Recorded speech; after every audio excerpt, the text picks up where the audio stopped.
1983 was perhaps the biggest year ever for James Bond, as there was not one but two 007 films coming out that year. This was due to the fact that years before the official James Bond franchise began, Ian Fleming worked on a film treatment for the character with Kevin McClory. The script was not picked up, and Fleming turned the story into his novel Thunderball, but did not think to share credit with Kevin McClory. This led to a lawsuit, and the result of which was when the film version was produced, McClory was brought on as a co-producer. And in fact, he's the only actual credited producer of the film, although Albert R. Broccoli and Harry Saltzman still get the presenting credit. Afterwards, an agreement was reached that would give McClory the right to produce another film version of Thunderball in 10 years' time, meaning 1975, as Cubby Broccoli and Harry Saltzman kind of foolishly assumed the franchise would have run its course by then. Of course, the series went on, but McClory would not stop. He started work on his own James Bond film that was to be titled James Bond of the Secret Service, hiring Len Deighton to co-write the script and, in a coup, Sean Connery. Now, not as an actor, mind you. Sean Connery was brought on to help write the script. Of course, that was merely a ploy to eventually seduce him into playing the part, and of course, there would be a paycheck involved. Still, at the time, they could not get the movie off the ground because Cubby Broccoli's lawyers were pretty savvy and weren't going to let another pretender to the throne come along. But in the 1980s, an enterprising lawyer named Jack Schwartzman, who was actually the father of Jason Schwartzman and the husband of Talia Shire, managed to sign a deal with McClory that would give him the rights to produce the film, and no matter how good Cubby Broccoli's lawyers were, they were no match for Schwartzman. So, in 1983, Never Say Never Again would go head-to-head with Eon's James Bond movie Octopussy, and in fact, the two were scheduled to open at one point in the same movie season, summer of 1983, until production delays and of course the notion that they might get beaten persuaded Schwartzman and Warner Brothers, who had agreed to distribute Never Say Never Again, to delay the film to the fall of 1983, which would give its own birth at the box office. So, Octopussy came along and became one of the highest grossing James Bond movies of the time, and Never Say Never Again, of course, made a lot of money on its own and was a blockbuster, but oddly enough, was not as popular as Octopussy, and I think in recent years has become more or less forgotten. But is the film worth revisiting? So the plot is, of course, pretty much recycled from Thunderball. Spectre hijacks 2 nuclear missiles, and in this case, an aging James Bond who's now considering retirement is sent to recover them. Now, I must admit that I've always run kind of hot and cold on this film. Years ago, I absolutely hated it, but every time I rewatch it, I find more and more to like about it, and I think a lot of it has to do with Sean Connery's swan song as James Bond. I mean, even though I think my nostalgic favorite is Roger Moore, I've always said all the other actors played James Bond and Sean Connery was James Bond. I do, however, still think that it was a real missed opportunity, as the mere fact that Connery was willing to return to the role at this point in his career promised a much better film than what we ended up getting. Now, there are many reasons why the film doesn't quite work, and one of them has to be the fact that it's directed by Irwin Kershner. Yes, I know he directed Empire Strikes Back, but at the end of the day, would you actually call Empire Strikes Back quote-unquote an Irwin Kershner film? I mean, we'd think of it as a George Lucas movie, right? In order to compete with the official franchise, they needed to make Never Say Never Again an epic, but the finished film is anything but. It kind of plays out like an expensive TV movie, even though the budget was massive, something like $36 million, which was the most expensive Bond movie at the time. One of the reasons that apparently the film was hampered was that the screenplay had to hew very, very closely to Thunderball. In fact, Dick Clement and Ian Lafreniere, who became Sean Connery's de facto script doctors throughout the 80s and 90s, said that they were really hampered by reusing situations and even words and phrases right out of the original script, as legally they couldn't go beyond it. That's why Never Say Never Again, at its best, is simply a rehash of Thunderball. They didn't really have much of a choice, but there are other creative decisions that were made that are absolutely disastrous, but we'll get into them later. The one thing that Never Say Never Again has, though, on its side is the cast, which is top-notch, led of course by the one and only Sean Connery. We also get Kim Basinger, Barbara Carrera, Klaus Maria Brandauer, Max von Sydow, and even Mr. Bean himself, Rowan Atkinson, who shows up as a bumbling secret agent named Nigel Smallfaucet, which I know it's supposed to be his penis, right? And would seem, of course, like a dry run for his own spy spoof, Johnny English, which would come along years later. There's also a pretty rad motorcycle chase about midway through the film, although even that, I'd say, pales in comparison to the amazing action scenes in Octopussy, which, as I revealed in the last episode episode, it still is one of my favorite James Bond movies. Now, the reason this movie is worth watching at all, of course, is the fact that Sean Connery is playing the role, his first time playing Bond in 12 years. What's interesting is that Connery is actually in a lot better shape than he was in his last official Bond, Diamonds Are Forever. At the time he did Diamonds Are Forever, he had turned 40, and I guess it just kind of let himself go. I mean, he was paunchy, his wig was not the best, he looked old. But in Never Say Never Again at 53, he still looks really fit. He's got a great tan, bod's looking good. His toupee is a little bit better than it was in Diamonds Are Forever, although for some reason they've lightened his hair, made it like light brown, where I always thought of it was more darkish. I guess that was the technicolor of the era though, so who knows, maybe I'm wrong. Despite a long absence from the role, Sean Connery really doesn't miss a beat and picks up right where he left off. The film itself may not be great, but Connery is awesome in it.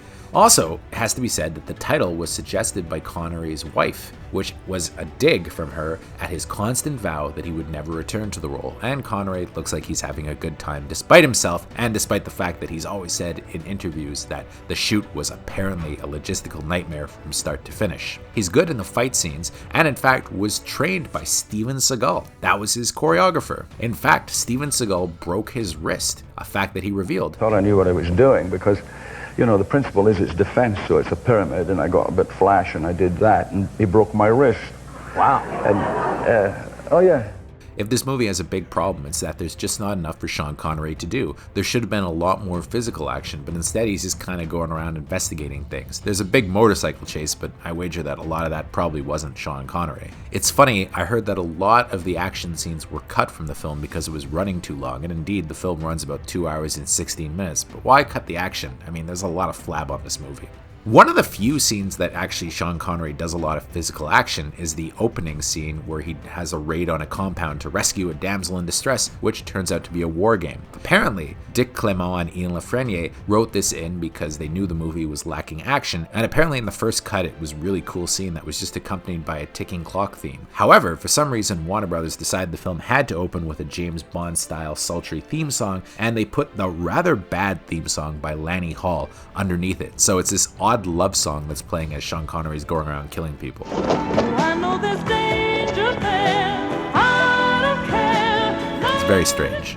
Now, the villains in this movie are a mixed bag. I really don't like Max von Sydow as Blofeld. He looks like Santa Claus in it, and he looks way too cuddly and affectionate to be this mastermind of pure evil. He's like a grandfather. However, Klaus Maria Brandauer, who was really up and coming at the time, is great as Largo. And in fact, I actually kind of prefer him in the role to Adolfo Celi in the original, so that says something right there. Brando is a first-class actor, and he brings equal parts charm and madness to what's essentially a fairly thinly written role. He's one of the few highlights of the film, and in fact, there's a really dumb scene in the movie where Sean Connery and Klaus Maria Brandauer play this video game called Domination, and the fact that both guys managed to make that scene not ridiculous goes to show how top-notch these two guys actually were. Danger. Danger. Danger. And of course, as good as any of them are, I have to say Barbara Carrera is probably the best villain of them all in the film. She plays Fatima Blush, the villainess, and she's so good that she actually earned a Golden Globe nomination for Best Supporting Actress in a Dramatic Film. I mean, she should have had a really good career off of this movie, and I especially love her death scene. The Bond girls are great, of course, with Barbara Carrera, and then there's 29-year-old Kim Basinger as Domino. Swing! Swing! Unfortunately, her screen time is really limited, and I think a lot of her part was reshot because her hair keeps changing in the film. She's obviously wearing a wig at some points in the movie, and it's kind of jarring. But, you know, she's gorgeous and is, of course, a good Bond girl. Now, where this movie really falls flat is the musical score.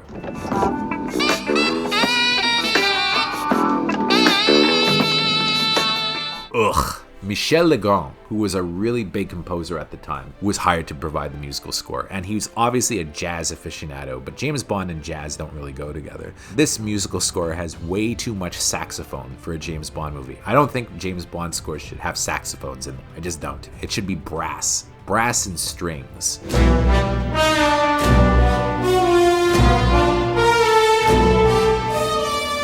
Saxophone and light jazz, I don't know. too much easy listening shit. It sounds like the theme song to like a really bad 80s cop show. I actually can't believe this movie didn't get rescored. And apparently, James Horner was the original choice to score it, which would have been amazing. But Connery, for some reason, didn't think Horner was up to the job and wanted Michel Legrand. I don't know, Sean. I think you made a mistake here. And the theme song by Lanny Hall is, well, it's fine, but it's not one of the better ones, I have to say. I give the music on this one an abysmal 3 on 10. It is very bad. The body count. Bond only kills 2 people in this movie. How shocking is that? I mean, it's Sean Connery returning to James Bond, and he only kills 2 people? I mean, come on, give me a break. Now you're on this. I hope we're going to have some gratuitous sex and violence. I certainly hope so too. However, where he makes up for it is the number of women Bond sleeps with. It's Sean Connery, and he sleeps with 4 women in this one. Yes, he's particularly randy in this installment. Oh, you're Mr. Bond. I believe I'm having you in half an hour. Oh, splendid. Your room or mine? Even though, you know, things were starting to get PC in the early 80s. The girls in this movie just can't keep their hands off of James Bond. I mean, look at him. Look at him. There's also some great one-liners courtesy of Dick Clement and Ian Lafreniere, including a great one where Bond meets up with Fatima Blush. She water skis into him, soaking his suit. She says, "Oh no, I've made you all wet," to which he replies, as only Connery can, Yes, but my martini's still dry. My name's James. The double entendres in this movie are also pretty good. At one point, Fatima Blush is literally about to blow James Bond's balls off. First, she wants him to say that she's the greatest lover he's ever had, to which he coolly replies, Well, to be perfectly honest, there was this girl in Philadelphia. The gadgets, don't get much of a score here. Q, of course, isn't in the film because Desmond Llewellyn was under contract to Ian, but Alex McGowan shines on to play Algernon, which is the movie's take on Q. You unscrew it, then stick it up your nose. It's for my sinus. He doesn't give him much. He gives him a fountain pen that's also a rocket launcher, and it's pretty cool and practical.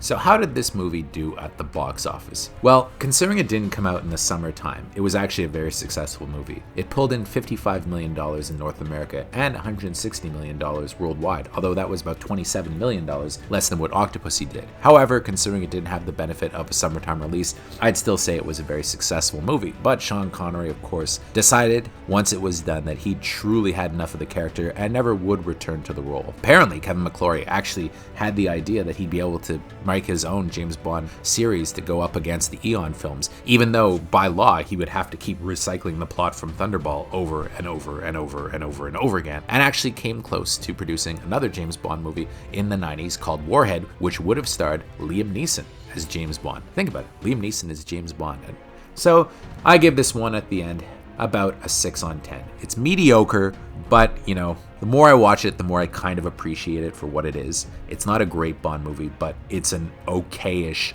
unofficial James Bond movie. It's not part of the canon. It's not part of Eon. It's a movie that I'm sure the producers wish they could forget. And of course, it doesn't show up in any official James Bond box sets. But to me, it's an important part of the history. And if you want to learn all about Never Say Never Again and its various challenges in coming to the big screen, there's a book called The Battle for Bond by Robert Sellers, which is exhaustive and tells you everything you need to know and why the film was kind of a disaster. And of course, we'll be back with the next official Eon James Bond film, A View to a Kill, but that's a story for another time.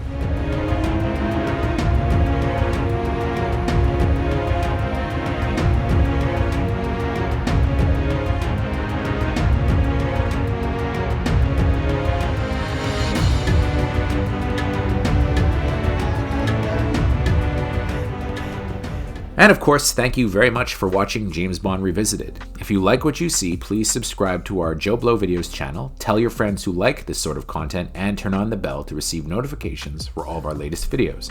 We're an independent company, and we appreciate all of your support.